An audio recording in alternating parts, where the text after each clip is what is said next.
Right, ఇక ఇదే విషయంపై ఇవాళ డిబేట్లో మనం మాట్లాడదాం. డిబేట్లో పార్టిసిపేట్ చేస్తున్నారు బీజేపీ ఎమ్మెల్యే రాకేష్ రెడ్డి గారు, అలాగే పాస్టర్ సాల్మన్ రాజ్ గారు, బెరేకా చర్చ్ వరంగల్ నుంచి మనతో జూమ్ లో జాయిన్ అవుతున్నారు. నమస్కారం అండి రాకేష్ రెడ్డి గారు, సాల్మన్ రాజ్ గారు. నమస్తే నమస్తే నమస్తే. ఎస్, రాకేష్ రెడ్డి గారు, ఈ చిలకలూరిపేట పాస్టర్ షాలెం రాజు చేసినటువంటి వ్యాఖ్యలు మీ దృష్టికి వచ్చే ఉంటాయి. అంటే మల్లెపూలు పెట్టుకునేటువంటి వాళ్ళు అపరిశుద్ధ ఆత్మలు, అంటే వాళ్ళు బజారు ఆత్మలట, మల్లెపూలు విసర్జించిన వాళ్ళు పరిశుద్ధ ఆత్మలట. ఏమంటారు? ఎక్కడున్నాం మనము? ఏం చేస్తున్నారు? ఎలాంటి పిచ్చి మాటల్ని కట్టడి చేయాలి అని అంటే ముందుగా ఎటువంటి చర్యలు తీసుకోవాలంటారు? చర్యలకేం లేదు, పత్వా జారీ చేస్తే సరిపోతుంది. ముస్లిం సోదరులు జారీ చేస్తారు చూడు పత్వా, ఇట్లాంటి పత్వాలు జారీ చేస్తే అంటే అది క్రైస్తవులైనా, ముస్లిమ్స్ అయినా, హిందువులైనా, జ్యూస్లైనా, ప్రపంచంలో ఉన్న ఏ మహిళలైనా అవమానకరంగా మాట్లాడదు. కానీ ఇంత బజారు భాష ఓకే. ముఖ్యంగా ఏంటంటే క్రైస్తవులు కూడా తెలుసుకోవాలి, దయచేసి మీరు మా పూర్వీకులు, ఇది ఒకప్పుడు క్రైస్తవం లేకముందు ఉన్న దేశం, ఇది వేల సంవత్సరాలుగా ఉన్న సనాతన ధర్మం ఉన్న దేశం ఇది. కాబట్టి ఇక్కడ ఉన్న మహిళలందరూ ఒకటే మతం, ఒకటే ధర్మం. తర్వాత ఎవరి అవసరాలను బట్టి ఎవరు అప్పుడున్న వాళ్ళ ఇష్టాల మీద మతం మారిన వారు. తప్ప దాని అర్థం ఏంటంటే ఇతర మహిళలను కించపరచడము, ఇతర మతస్థులను కించపరచడం అది ఎవరికైనా కరెక్ట్ కాదు. మరి ఇక మహిళల పట్ల బజారు భాష మాట్లాడే వాళ్లకు ముస్లిం సోదరులే కరెక్ట్, వాళ్ళైతే కరెక్ట్ సమాధానం ఉంటుంది. ఈ హిందువులంటే ప్రతి ఒక్కడికి లోకు అయిపోయింది. ఇక మేము కూడా అదే అనుకుంటున్నాము. ఇంతకుముందు అన్నట్లు ఇంతకుముందు ఒకసారి మేము పత్వా జారీ చేస్తామని చెప్పినాము. ఇట్లా పత్వా జారీ చేస్తే ఇంకొకళ్ళు ఇక సరిగ్గా ఉంటారు. ఇక ఇట్లా మరీ బజారు భాష మాట్లాడటం, ఒక మంచి పవిత్రమైన ఫాస్టర్ వృత్తిలో ఉండి సమాజానికి మంచి సందేశం ఇవ్వాల్సిన వాళ్ళు, ఇట్లాంటి ఉద్దేశం కరెక్ట్ కాదు. ఇట్లాంటి మళ్ళీ ఒక్కసారి మాట్లాడితే మేమైతే పత్వా జారీ చేస్తామండి. యా, అంటే హిందూ ధర్మం అంటేనే మనకు తెలుసు రాకేష్ రెడ్డి గారు, పరమత సహనాన్ని మనం పాటిస్తూ ఉంటాము. మరి ఇప్పుడు ఎవరి మతం గురించి, ఎవరి దైవం గురించి వాళ్ళు మాట్లాడడంలో ఎటువంటి తప్పు లేదు, దాన్ని ఎవ్వరూ తప్పు పట్టట్లేదు. కానీ వాళ్ళ మతం ముసుగులో ఇలా పక్క మతాల పైన ఈ రకమైనటువంటి బురద చల్లటం, ఆ మహిళల్ని కించపరిచేలా, వాళ్ళ గౌరవానికి భంగం కలిగేలా ఇటువంటి వ్యాఖ్యలు చేయడం అనేది ఎంతవరకు కరెక్ట్ అంటారు? ఇదే కాదు, చాలా రకాలుగా. అంటే ఇక్కడున్న భారతదేశంలో ఉదాహరణ నేను ఇప్పుడు ఒక తెలంగాణ వాడిగా మాట్లాడుతున్నాను, అంటే తెలుగు వాడిగా మాట్లాడుతున్నాను. చాలా చూసాను చిన్నప్పటి నుంచి. మేము కూడా మా పల్లెలల్లో క్రైస్తవ మతం ఎంతుండే, ఇప్పుడు ఏ రేంజ్ లో పుంజుకున్నది, ఏ రకంగా పుంజుకున్నది అని మాకు అన్ని తెలుసు. ఓకే, వాళ్ళకు మత స్వేచ్ఛ అనేది ఉన్నది కాబట్టి మధ్యన సమస్యలు ఎదుర్కొంటున్నారు వీళ్ళు. ఒకటి, ఇది చాలా మంది ప్రపంచవ్యాప్తంగా క్రిస్టియన్స్ చూసిన, బొట్టు పెట్టుకునే క్రిస్టియన్స్ ని, గాజులు వేసుకునే క్రిస్టియన్స్ ని, అన్ని రకాలుగా చూసిన. కానీ ఇక్కడ రాను రాను రాను రాను అది ఛాందసవాదంకి వెళ్తున్నది. అంటే ఎంతమంది ఇబ్బందికరంగా అనిపిస్తుంది అంటే వాళ్ళు ఎవరో కాదు, మా బంధువులు. ఇప్పుడు ఉదాహరణకు మా పక్కన జాన్కంపేట, అంకాపూర్ ఇవన్నీ ఉన్నాయి, అంత మా బంధువులే వాళ్ళు. వాళ్ళని బలవంతంగా అది బొట్టు దించడము, అది దించడము, రకరకాల ప్రసాదం తింటే చచ్చిపోతారని, ఇంకేదో రకరకాల అట్లాంటి క్రిస్టియన్ దేశాలలో గుళ్ళు కడుతున్నారు, ఆ గుళ్ళని క్రిస్టియన్లు పోతున్నారు, పూజలు చేస్తున్నారు. వేరే యూరోప్ లాంటి దేశాలలో క్రిస్టియన్ చర్చ్లని గుళ్ళు చేస్తున్నారు. అంటే నేను అనేది ఏంటంటే మీరు చర్చలను గుళ్ళు చేయమని కాదు, గుళ్ళని చర్చ చేయకపోతే చాలు, హిందువులను అవమానించకపోతే చాలు.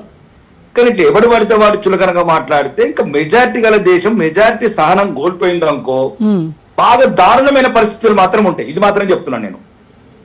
ఇంకా కుల ముసుగులోనో మతం ముసుగులోనో మీరు ఇంక ఈ రకంగా ఇబ్బంది పెడుతుంటే సమాజాన్ని, మరి ఒక ఎటువంటి సంబంధం లేని మహిళల పట్ల మరి అట్లాంటి బజారు భాష మాట్లాడటం అట్లాంటి వ్యక్తులకు సరికాదు. అది మొత్తం నేను అనేది అనుకుంటాను, మిగతా ఫాస్టర్లకు కూడా చెప్తున్నాను, దయచేసి మీరే వెలివేయండి అట్లాంటి వాళ్ళని. మాకన్నా ముందు మీరే వెలివేయండి. అట్లాంటి వృత్తులకు పనికిరారు వాళ్ళు. వాళ్ళకి మీరు ఏ శిక్ష ఇస్తారో మీ క్రైస్తవ భాషలోనో క్రైస్తవ మతంలోనో మీరే బహిష్కరించండి, శిక్షించండి. లేదు అంటే ఆ పని మేము చూస్తాం. యా, అయితే ఇటువంటి వ్యాఖ్యలు, ఈ మతం ముసుగులో హిందువులను కించపరిచేటువంటి వ్యాఖ్యలు ఈ రోజు కొత్త కాదు. మీరు అన్నట్టుగా ఎప్పటి నుంచో ఈ రకమైనటువంటి చర్యలు వాళ్ళు చేస్తూనే ఉన్నారు, మనం చూస్తూనే ఉన్నాము. ఇకపై ఇంతటితో ఆగుతాయంటే అది కూడా గ్యారంటీ లేనటువంటి పరిస్థితి. సో అదే బీజేపీ స్టాండ్ ఏంటి? ఇవి ఆగుతాయి. ఇక మేము మా ముస్లిం సోదరులను సంప్రదిస్తున్నాము, వాళ్ళు స్ట్రాంగ్ పత్వా జారీ చేస్తామంటున్నారు. ఎందుకంటే వాళ్ళ మహిళల ముస్లిం మహిళలు కూడా ఉన్నారు, హిందూ మహిళలు కాదు. కరెక్ట్. మా మహిళలు అంటే హిందూ మహిళలు కాదు, వాళ్ళు అంతా ఏమంటారు అపవిత్రమైన ఆత్మలు అంటున్నారు కదా అందరినీ. కాబట్టి వాళ్ళు కూడా సీరియస్ ఉన్నారు. ఇప్పుడే మాట్లాడుతున్నాం ముస్లిం అందరూ వాళ్ళు పత్వా జారీ చేస్తామంటున్నారు. అంటే తల దేవటమో చేతులు దేవడం ఉంటాయి కదా పత్వాలల్లా రకరకాలు. అట్లయితే కొద్దిగా ఒంట్లో భయం ఉంటుంది.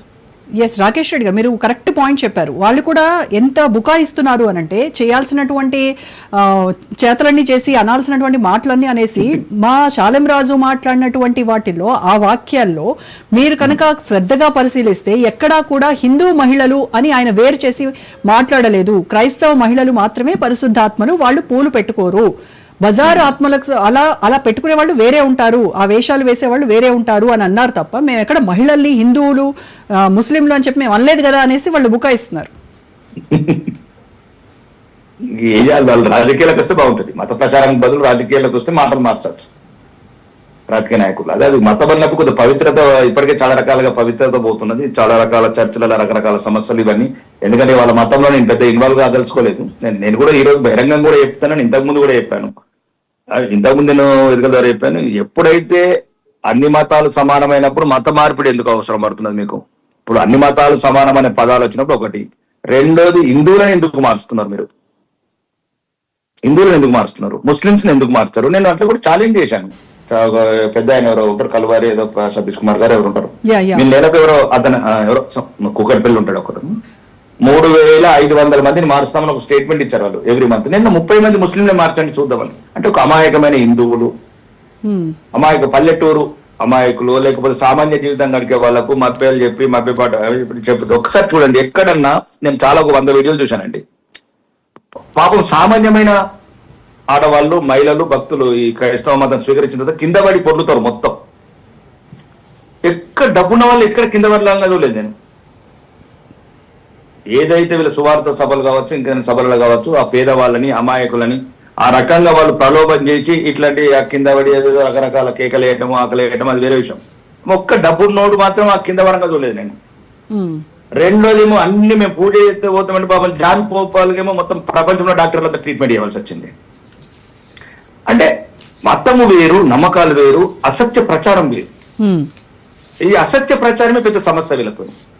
మతం అనేది పెద్ద సమస్య కాదు. మతం అనేది క్రైస్తవ మతం ప్రపంచవ్యాప్తంగా ఉన్నది, దాంట్లో తప్పుకోవడానికి వీలేదు. దాంట్లో ఉన్న ఒక పవిత్ర గ్రంథం ఉంది, దాంట్లో ఉన్న పద్ధతులు ఉన్నాయి, వాళ్ళ పద్ధతులు వాళ్ళ.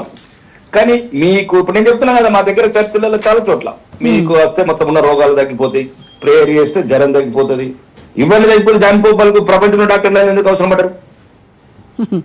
ఇప్పుడు ఒక పాస్టర్ ఏమంటాడు, ఆ వర్షం ఆగిపో అంటాడు. ఇప్పుడు వర్షం ఆయన చెప్తే ఆగిపోయేది ఉంటే ఇక ప్రపంచం ఇంతకాలం ఎందుకు అంటే చెప్తున్నాను. ఇవన్నీ ఒక రకమైన అసత్య ప్రచారంతో మతంలోని తన మతాన్ని తాను గౌరవించటము, ప్రేమించటము అది తప్పు లేదండి. కరెక్ట్. ఇది ఫస్ట్ గమనించాల్సింది. అన్ని మతస్థులు కూడా, హిందూ మతస్థులు కానీ, మిగతా క్రిస్టియన్ సోదరులు కానీ, ముస్లిం సోదరులు కానీ, ఎవరి మతాన్ని వాళ్ళు గౌరవించడంలో తప్పు లేదు. ఇతర మతస్థులను కించపరచటము, ప్రలోభ పెట్టడం, మా పల్లెటూళ్ళలో మొత్తం హిందువులను ప్రలోభ పెట్టడమే. అది కూడా మళ్ళీ డబ్బున్న 99% డబ్బులను ప్రలోభ పెట్టరు. అమాయక జనాలు, చదువు లేని వాళ్ళు, వాళ్ళంతా ఎవరు గారు మా బంధువులు. నేను ఒకసారి మొన్న ఎమ్మెల్యేగా చీఫ్ గెస్ట్ కి వెళ్ళాను, ఏదో చర్చికు, గవర్నమెంట్ కంపల్సరీ ప్రోటోకాల్ ప్రోగ్రామ్ కాబట్టి. నేను ఎవరో కాదు, మీరు అందరు మా బంధువులు. ఓకే, ఈ రోజు మీకు నచ్చినట్టు, ఈ రోజు మీరు మతంలో మీకు నచ్చిన మతంలో పోయింది తప్ప అది వేరే విషయం. ఆ భాష, యాష, ఆ కట్టు అవన్నీ అయ్యే. వాళ్ళకు బొట్టు తీసేస్తున్నారు అంతే, అలాని పాపం. ఇప్పుడు అలాని బొట్టు తీసేస్తున్నాడు తప్ప. అంటే ఈ రోజు భారతీయ స్త్రీ అంటే హిందూ స్త్రీ కాదు, ఏ స్త్రీ అయినా ఒక రూపం ఉంది, ఒక పద్ధతి ఉంది భారతీయ స్త్రీకి. అయితే వాళ్ళలో కొన్ని వర్గాల వాళ్ళు అదే క్రైస్తవంలో కొంతమంది ఇతని మాటలతో విభేదిస్తూ ఉన్నారు. చాలా తప్పుగా మాట్లాడారు, ఆయన ఖచ్చితంగా ఈ మాటల్ని వెనక్కి తీసుకొని బేషరతుగా క్షమాపణ చెప్పాలి అని డిమాండ్ చేస్తున్నటువంటి క్రైస్తవ సంఘాలు కూడా ఉన్నాయి. ఇప్పుడు మీరన్నట్టుగా మీ ఉద్దేశం కానీ, రాజ్ న్యూస్ ఉద్దేశం కానీ ఇంకొక మతాన్ని కించపరచాలని కాదు. కాకపోతే ఎక్కడైతే మహిళలను అగౌరవపరుస్తూ మాట్లాడారో, బజార్ మనుషులు అని చెప్పేసి ఎక్కడైతే అన్నారో, అది మనము ఆ పాయింట్ రైజ్ చేస్తున్నాం, అది తప్పు అని చెప్తున్నాం. అంటే అది తప్పు కాదు, అది తీవ్రమైన తప్పు. తీవ్రమైన తప్పు. ఎవరు మాట్లాడినా, మేము హిందువులం కూడా మాట్లాడకూడదు మహిళల పట్ల. అట్లా మహిళలకు ఉన్న ప్రత్యేకత వేరు. ఆదిశక్తి, పరాశక్తి, ఈ దేశానికి భారతమాత అనే ఒక రకంగా ఈరోజు భారతమాత అనేది